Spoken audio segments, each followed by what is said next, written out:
Assalamualaikum warahmatullahi wabarakatuh. Alhamdulillah, pada kesempatan kali ini kita masih bisa bertemu pada pelajaran pendidikan agama Islam dan budi pekerti di kelas 6 pada pelajaran ke-10 dengan materi senangnya meneladani para nabi dan ashabul kahfi.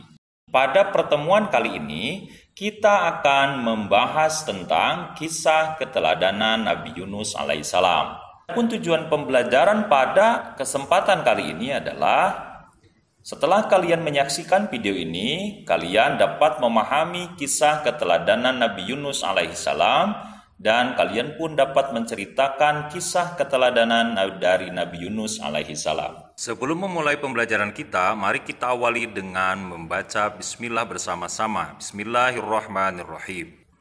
Yunus bin Matta adalah orang yang salih dan merupakan seorang ahli ibadah yang tekun.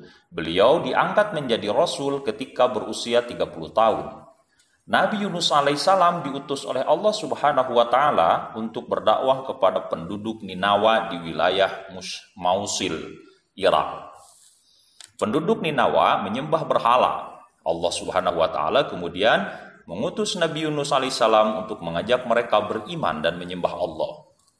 Seruan Nabi Yunus alaihissalam untuk menyembah Allah ditolak penduduk Ninawa. Mereka tetap memilih menyembah berhala. Mereka mendustakan Nabi Yunus alaihissalam, mengolok-olok dan bahkan menghinanya. Yunus pun marah kepada kaumnya dan tidak berharap lagi keimanan mereka. Allah Subhanahu wa taala mewahyukan kepada Nabi Yunus alaihissalam untuk membimbing kaumnya. Allah Subhanahu wa taala memberitahu bahwa akan mengazab umat Nabi Yunus alaihissalam setelah berlalu 3 hari. Lalu Nabi Yunus pun menyampaikan perihal azab itu kepada kaumnya. Kemudian ia pergi meninggalkan mereka. Kaum Nabi Yunus alaihissalam telah mengetahui azab Allah Subhanahu wa taala akan datang. Mereka melihat Nabi Yunus alaihissalam telah pergi meninggalkannya. Mereka yakin azab akan turun. Maka mereka segera bertaubat kepada Allah Subhanahu wa taala dan menyesali sikap mereka selama ini. Ketika itu, mereka berdoa memohon ampun kepada Allah Subhanahu wa taala agar azab itu diangkat dari mereka. Allah Subhanahu wa taala mengabulkan karena kesungguhan doanya. Allah Subhanahu wa taala berfirman di dalam Al-Qur'an surah Yunus ayat 98. A'udzu billahi minasyaitonir rajim. Bismillahirrahmanirrahim.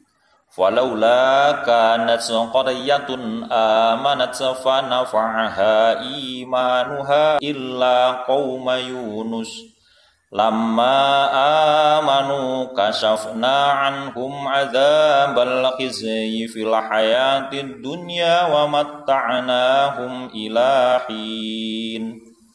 Maka mengapa tidak ada penduduk satu negeri pun yang beriman lalu imannya itu bermanfaat kepadanya selain kaum Yunus?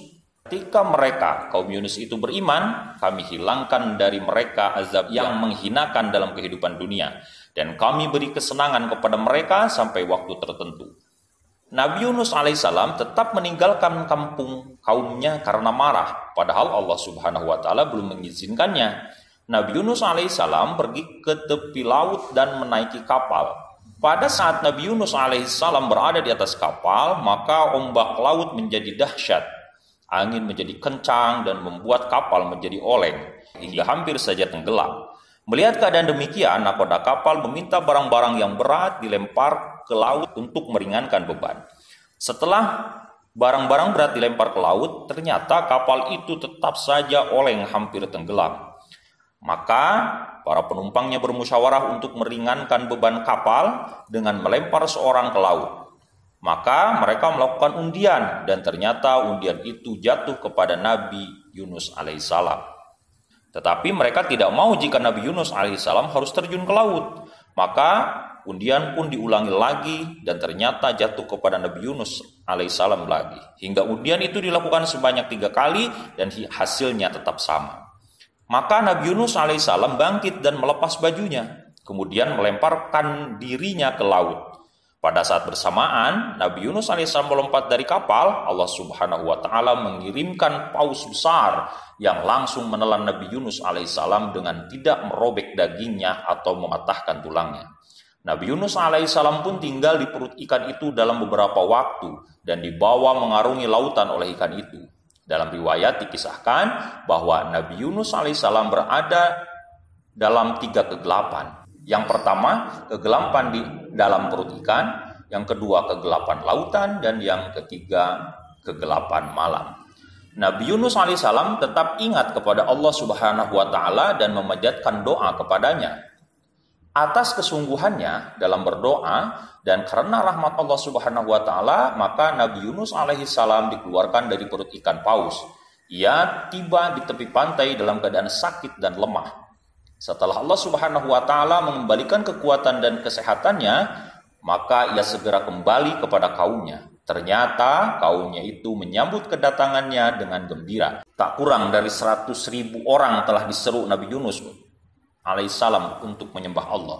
Karena kaumnya menurut dan bersedia diajak beribadah kepada Allah, maka Allah memberikan kelapangan dan ketentraman hidup dan kesenangan selama beberapa masa. Berikut beberapa sikap Nabi Yunus alaihissalam yang dapat kita teladani. Yang pertama, selalu berdoa dan meminta pertolongan kepada Allah Subhanahu wa taala atas segala hal yang menimpa, karena dengan berdoa akan mempercepat hasil dari usaha yang kita lakukan. Yang kedua, selalu dekat dengan Allah Subhanahu wa taala, karena pertolongan dan janji Allah Subhanahu wa taala akan berlaku bagi orang-orang yang dekat dengannya. Dan yang ketiga, selalu berprasangka baik kepada Allah Subhanahu wa taala terhadap apa yang sedang ditimpakan kepada kita.